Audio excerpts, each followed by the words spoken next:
Welcome back everybody, I'm Dean for My Progress, and today we're going to be looking at the top 5 reasons that your PhD might be stressful. As always, before we jump into that content, make sure to leave a like on the video, subscribe to the YouTube channel, and comment down below how you found your PhD experience. Was it fantastic, or did you find those stressful moments as well, and how did you overcome and deal with them? Now, I believe it's quite common for people to feel stressed at least at some point during their PhD. You're not alone if you do, and you're not strange. There's nothing wrong with you.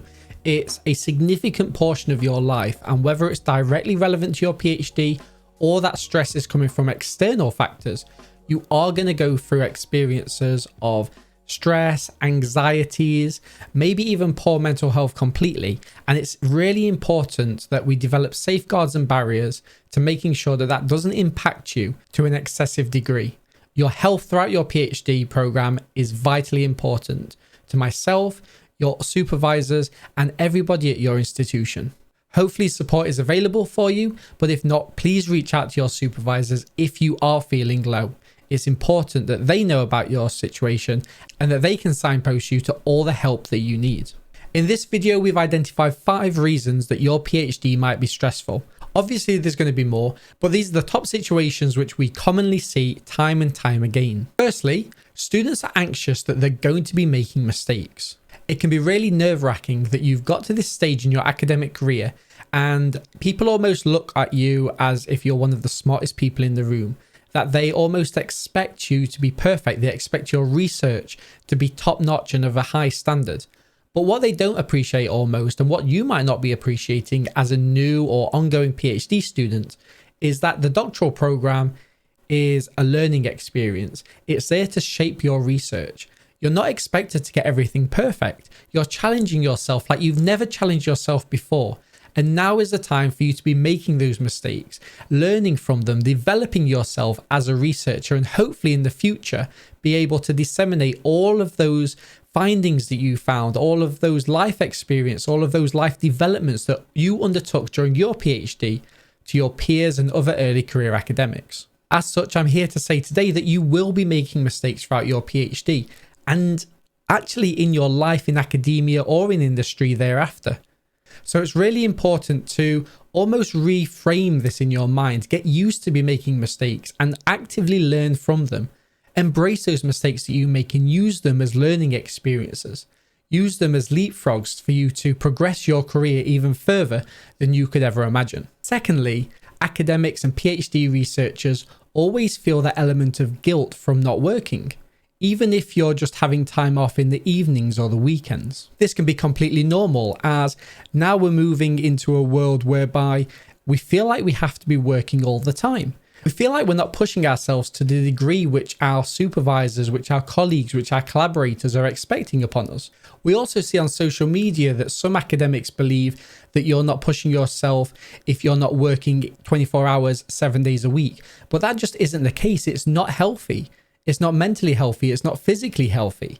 What you need to be doing is working to the degree that you can possibly work best at. One of the beauties of academia is that the time is flexible. If you find that you can't work on a Wednesday morning, then you can take the evening to catch up on any additional tasks. But what we find ourselves in is a world where we've normalized working every evening.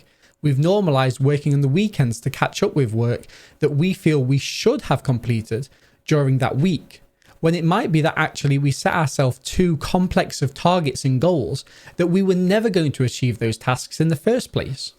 And as we go above and beyond working these evenings and weekends, it becomes normalized in our supervisors' minds that this is the capacity that we're working at. We need to be upfront and honest with them to say, no, I didn't get that completed this week. I'm going to take the weekend, I'm going to recharge, I'm going to settle my mental health, I'm going to go for a walk and up my physical health, and then I'm going to make progress on this task next week. Please don't feel guilty about not constantly working.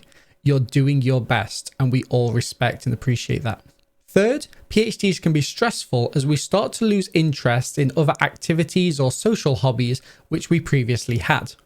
We need to remember that a PhD journey is a huge chunk of our lives, and normally people do change activities, they do change hobbies, they do change social circles during that time. Now, of course, some of this can actually be directly attributed to the PhD. As you're working on a particular topic, you might become focused. You might not feel you have time relating to that second point to go and do some of these other hobbies that you previously enjoyed. And even though that's fine to some degree, you do need to be making sure that you are spending social time with others, that you're not just isolating yourself from the world, because that's when it can become quite unhealthy. That's when it can link back to all of these other factors about feeling that you have to work all of the time because you haven't got any other outlets to be focusing on. What I would say is that you should be using this loss of interest in other activities as almost a red flag indicator to just have a quick check with yourself, to have a check with your peers and other people around you to make sure that you are doing the best in the healthiest way possible for yourself. Fourth, PhDs can become really stressful when we start to make comparisons to our peers. This can be particularly troublesome when you start your PhD with other individuals, perhaps others that you've known for several years. You want to be doing your best, but every time you feel that you're succeeding and that you've done something triumphantly, you might be looking over your shoulder and see that somebody else might be ahead of you. They might have submitted another ethics form. They might be publishing their first or second paper, and you're currently in that writing or data collection stage.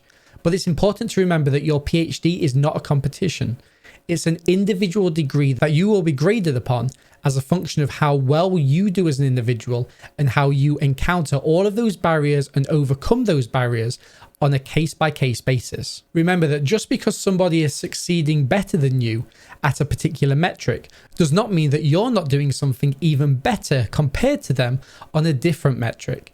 Remember that no two PhD programs are the same. And I think that as students, perhaps who have grown up on bachelor's or master's programs together, where each and every activity you take part in is extremely similar, it can be very difficult to break that habit of those cross comparisons. Keep focusing on your project, keep discussing your project, and most of all, celebrate the highs of other students and your peers. Remember, these are people that's going to be supporting you, not only throughout your PhD program, but hopefully your career more broadly. And as such, you celebrate their great work, they celebrate your great work, and you can help rise each other together.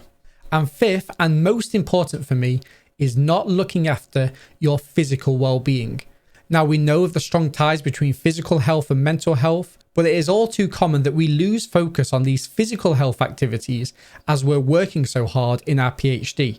Commonly, we might be stuck in labs or we might be stuck in our offices so long that actually we even forget to eat in a healthy pattern. We forget to go on our walk every day. We forget to do all of these smaller elements which really do help to shape up our mental well-being. Remember, you need to be stepping out of the house. You need to be engaging in healthy activities with other individuals. Increase those levels of socialization. Go back to some of our earlier points and make sure that you're ticking those hobbies boxes. Even if you're doing something very small each and every day, build it into a habit and never lose touch of looking after your physical well-being. So what's your opinion? They are the 5 things that we think can make a PhD so stressful, but sure, there are going to be countless others. If you've enjoyed this video and if you've taken value from it, make sure to leave a like on the video, subscribe to the YouTube channel, and in the comments down below, let us know what you found stressful throughout your PhD program. It can be really helpful not only for us to make more content, but also to share those experiences with your peers and everybody else within the PhD community. I've been D for My Progress. I really hope you've enjoyed this video, and I hope to catch you in the next one.